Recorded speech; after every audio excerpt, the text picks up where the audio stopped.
In the coming months, the Titans Return toy line will give way to Power of the Primes, centered around the original 13 primes from ancient Cybertronian history.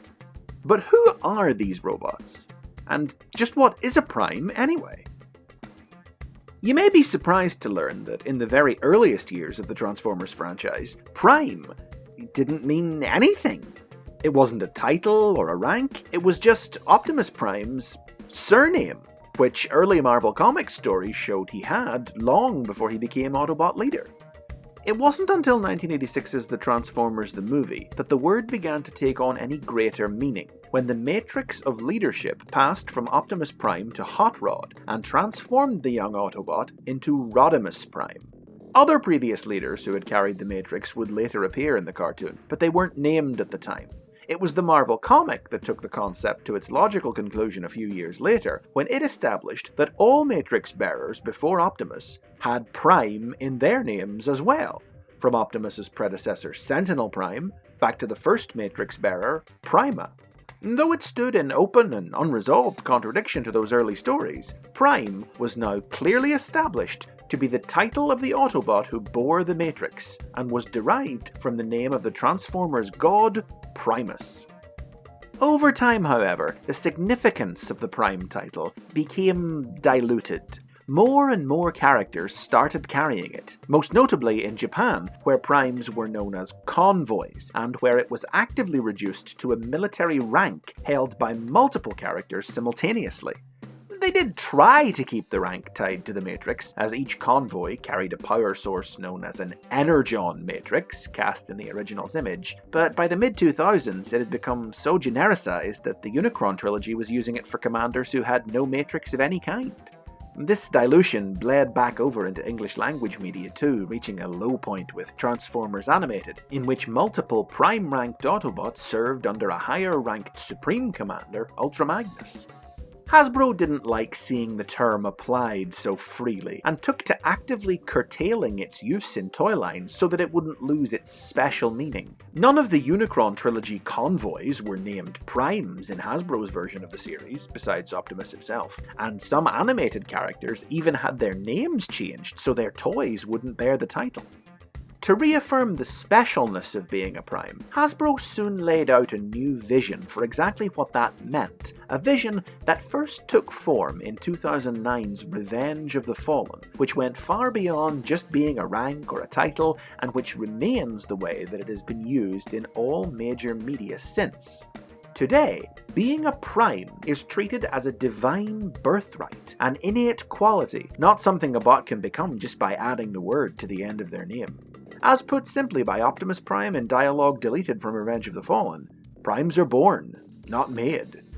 Though many bots have held the title, Optimus is now typically presented as the first true Prime to have existed since the original Primes created by Primus, with every bearer of the name to have existed between them and him, like the fascist Nova Prime, the unscrupulous Sentinel Prime, or the imperious Zeta Prime, being a pretender to the throne.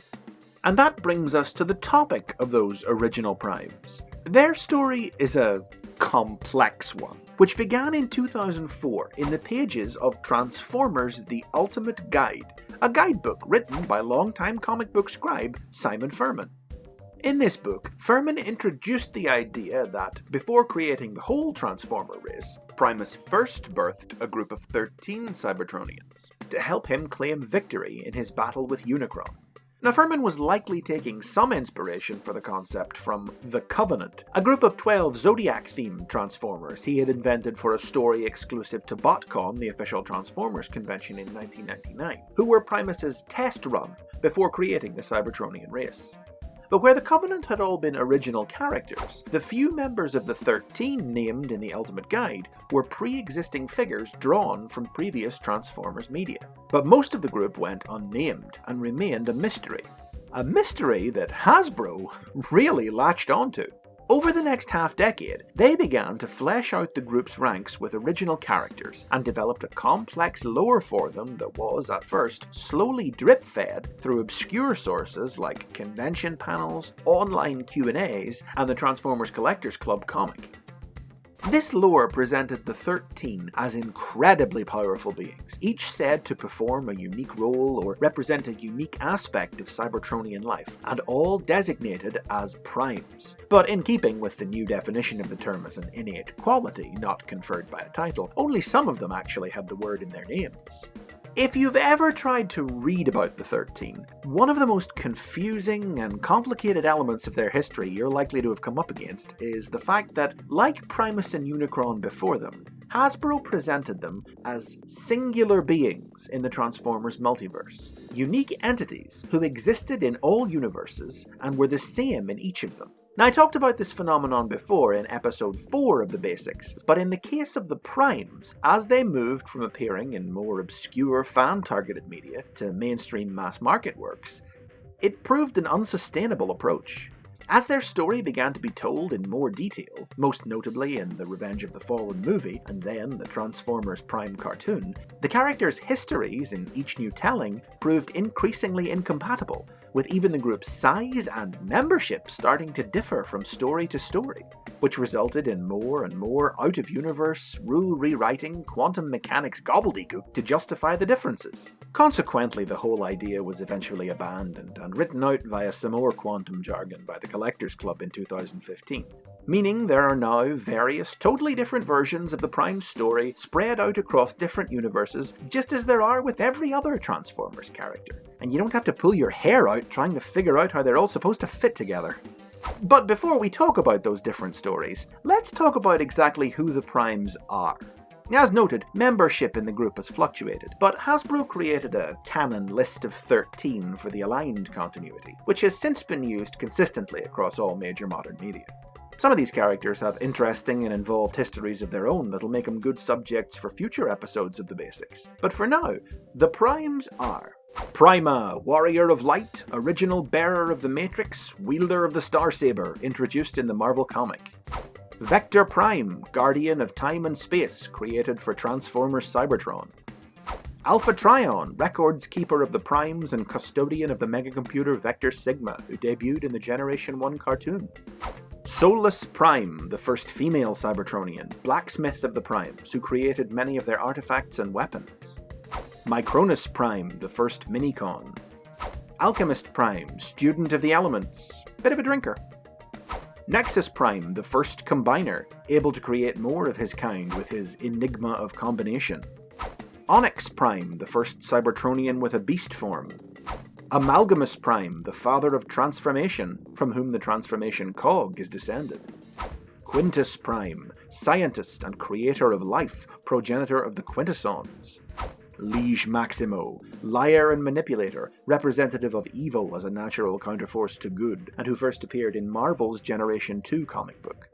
Megatronus, warrior of darkness and entropy, who became known as the Fallen, when his name was stricken from history after he was cast out for betrayal to become the first Decepticon, and who debuted in Dreamwave Productions comic books. Megatronus' betrayal is a key element in all versions of the Prime's story. In Furman's original telling, he joined forces with Unicron, forcing his siblings to banish him and his Dark Master across the dimensions. In the live-action movies, his desire to destroy Earth's sun turned him against his brothers, leading them to sacrifice their lives to stop his plans. In the aligned continuity, after defeating Unicron, the Primes fell to war with one another when Liege Maximo's cruel manipulations led Megatronus to kill Solus Prime in a fit of rage. This war marked the end of the Age of Primes, and they mostly left Cybertron, retreating to their other-dimensional realm of the Primes. But they would play a role in the 2015 Robots in Disguise cartoon, with Micronus training Optimus to combat the return of Megatronus. IDW's comic books have taken the story of the 13 in a somewhat different direction, since in this universe, they're not Primus' first creations, but rather the leaders of the 13 tribes that formed on the planet during its prehistory. As in aligned continuity, they fell to war after Megatronus killed Solus and went on to vanish from Cybertron, but their shadow has been hanging over the IDW universe for several years. Multiple colony worlds founded by the Primes have featured in the series, Onyx Prime's return has been foreshadowed, and Liege Maximo has recently escaped from exile, all pointing towards a seemingly inevitable climax in the comics tie-in to Power of the Primes. But you might have noticed, That's only 12 primes. The 13th and final prime is a figure of mystery, his name also forgotten by history like Megatronus's. In the aligned continuity, he was the uniter who brought his brothers and sisters together as one. But when the age of primes came to an end, the 13th prime chose to give up his life to ignite the well of all sparks, the font from which all Cybertronian life was subsequently birthed, only to emerge from the well reincarnated without his memories of his past life as Orion Pax, who would later become Optimus Prime. IDW continuity is less clear on the matter. There, the 13th is known only as the Arisen, and while many have come to believe that Optimus Prime is this legendary figure, Optimus himself doesn't believe in such things. And for the sake of completeness, alternate members featured in more obscure stories have included Logos Prime, also known as Sound Blaster from Transformers Cybertron, Autonomous Maximus, aka the last Autobot from the Marvel comic, and various members of the Guiding Hand, the pantheon of gods introduced in IDW's comics. Just this very week, IDW even introduced Septimus Prime, a 14th Prime who was slain by Megatronus during the consolidation of the 13 tribes. But going forward, it seems unlikely that these extra characters will be revisited. Hasbro has their list of 13, each about to be immortalized as Prime Master action figures in the Power of the Primes toy line. Except for that ever-mysterious 13th Prime, who'll be represented instead by the Matrix itself.